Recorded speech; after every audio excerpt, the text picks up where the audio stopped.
Know that birth and death are the crest and true of one wave. Birth is a start and death is its end, and between birth and death is a journey of life. Likewise, on 14th of August, ex-EM of Karbi Anglong Autonomous Council let Mohan Bey breathe his last and left for his heavenly abode.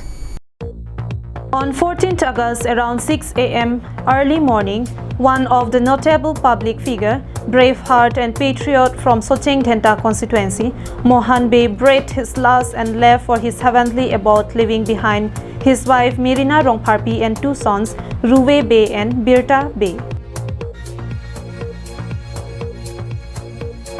The citizens of Socheng Thenta constituency were left by shock after hearing the sudden demise of Mohan Bey, as Mohan Bey is a very vocal and influential leader of the region. He always stands for his people, always stands for what is right and stands against what is wrong.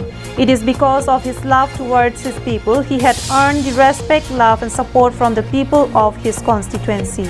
Therefore, on 15th August, before performing the last rite for cremation, his body was taken for rambling around the perimeter of Rongmongwe area for the one last time.